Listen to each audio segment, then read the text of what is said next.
한성교 전 대표가 당대표를 내던지면서 황교안 대표 등을 지칭해서 가소로운 자들이다라고 이야기를 했었는데 갑자기 태도가 돌변했습니다. 일단 그때의 그 발언부터 먼저 들어보시죠.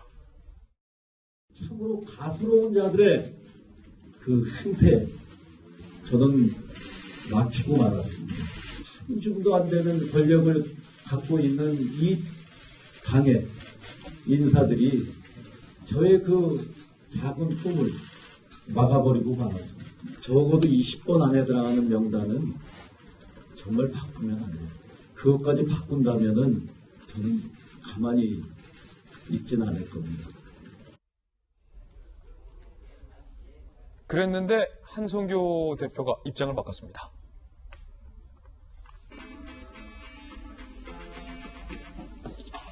비례대표 공천 관련 사태에 책임을 통감한다. 혼자만의 시간을 갖고 돌아보니 제 경솔함에 부끄러움을 느낀다. 황교안 대표의 현명한 판단에 공감하고 변함없이 존경한다. 가소로운 자들에서 변함없이 존경한다라고 입장이 180도로 바뀐 겁니다. 수정된 명단에 오른 후보들은 참 훌륭한 인재인 만큼 애정어린 마음으로 검토해달라. 가만히 있지 않겠다라는 거에서 애정어린 마음으로 검토해달라고 뭔가 확 180도로 입장이 확 바뀌었습니다. 아니, 일단은 박상철 교수님, 이거 왜 이렇게 갑자기 바뀐 거예요? 바뀌어도 너무 바뀌었는데? 저는 왜 그러지 모르니까 한성교 의원을 잘하는 사람도 그러더라고요. 원래 성격이 그런가 하고. 저는 원래 성격도 그런 것도 있겠지만 왜 이렇게 바뀌었을까? 황교안 대표가 갑자기 존경스러운 사람이 됐다?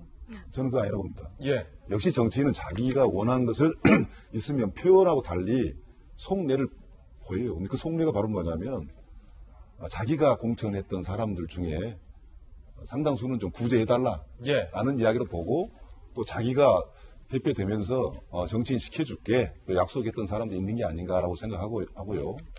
저는요 뭐 저만이 아니라고 봅니다. 이번 선거 때 보면서 그랬어요.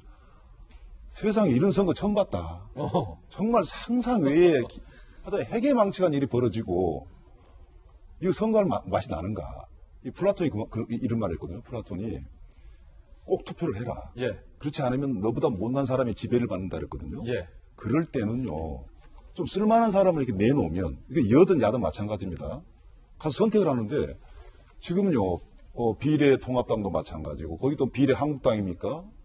또 무슨 뭐 이렇게 야당도 여당도 마찬가지고 과연 우리가 찍을 만한 존경까지는 안 듣겠어요.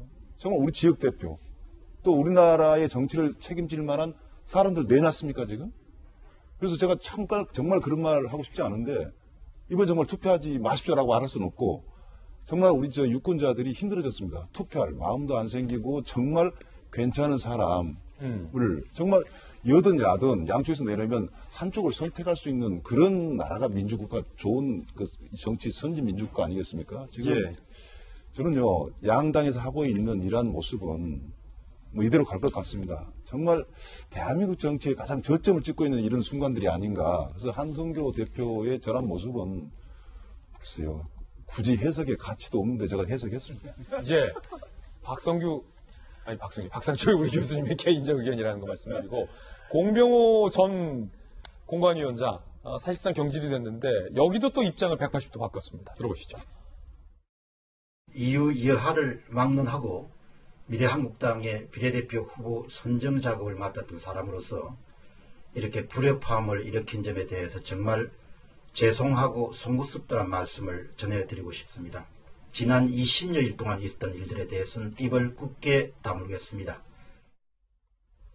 변함부 변호사님 여기도 가만히 있지 않겠다라고 했었는데 또 갑자기 죄송하다라고 했어요. 바뀌었어요. 인터넷에 어떤 댓글을 보니까 전문 경영인이 회사가 자기권 절거 설치니까 오너가 나서서 진압을 해버렸다라고 표현을 한 게 있었더라고요. 그렇군요. 조금 표현 자체가 거칠긴 하지만 정확한 표현이 아닌가 싶었었는데 근데 이제 한성교 전 대표와 공병호 전 공관위원장의 비례대표 명단안이 만약에 국민 대다수로부터 상당히 개혁적이고 미래지향적이다, 긍정적인 평가를 받을 수 있었다라면 전문 경영인들의 반발이 성공할 수도 있었을 것 같습니다. 근데 그 중에 몇 명에 있어서는 지나치게 실험적이고 미래지향적이다 보니까 상당한 논란을 일으키기도 했었고요. 그러다 보니까 미래통합당 보수 지지층을 통해서 도대체 뭘 한 거냐, 이것도 또 하나의 김영호 공관위원처럼 사천을 한 게 아니냐라는 비판에 직면하게 됐었죠.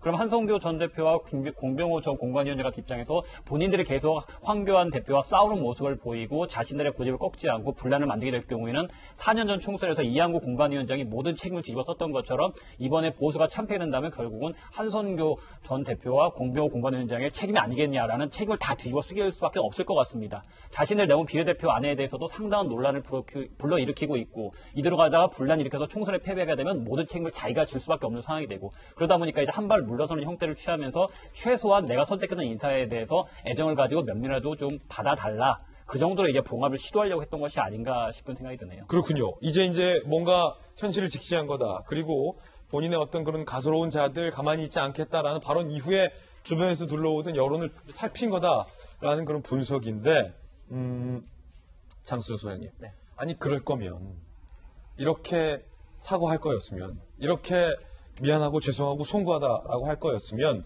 잡음을 만들지 않았더라면, 사실은 제일 베스트였을 텐데, 사실 지난번 한국당, 그리고 통합당 간의 이른바 공천 갈등을 보면서, 중도층에서 실망한 분들이 꽤 많았거든요. 그렇죠. 이렇게 사과할 거였으면 그러지 말든가.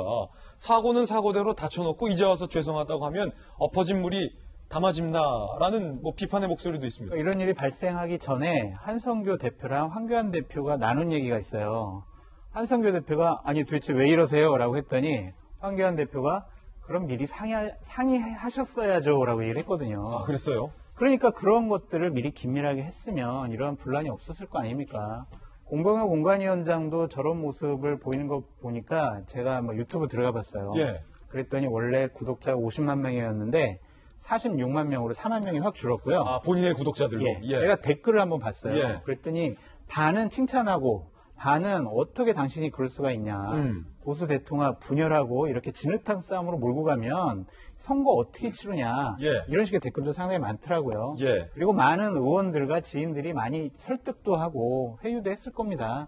그런 부분들 때문에 후회한다, 죄송하다라고 했을 것 같은데 너무 안타까운 부분이 있어요. 진작 저렇게 했으면 별 무리 없이 이제 어차피 뭐 자매정당이잖아요. 그러니까 그런 부분들이 원만하게 넘어갈 수 있었는데 좀 아쉬운 생각이 듭니다. 한송규 대표와 황교안 대표는 그 전까지는 굉장히 살뜰한 관계였어요. 그런데 이번에 일로 신뢰가 완전히 깨졌잖아요. 황교안 대표 같은 경우는 가만히 두지 않겠다. 가만히 있어서 안 된다라는 식의 분노까지 기자들 앞에서 표현을 했는데 지금 한송규 대표가 다시 가소로운 자들이 했다가 다시 존경하는 사람이다라고 말을 바꿨지만 두 분의 어떤 신뢰와 두 분의 관계는 예전처럼 돌아갈 수는 없겠죠.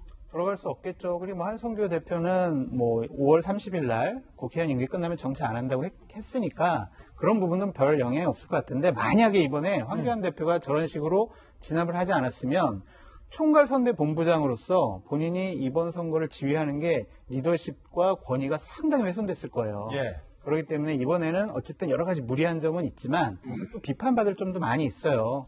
하지만 잘 진압하고 본인이 해결을 잘했다. 오늘 2시에 이제 미래한국당의 비례대표원 추천 의원들이 발표가 될 텐데. 아, 참. 그 명단은 어떻게 되는 겁니까? 이른바 한성규 공병호 버전이 있었고, 네.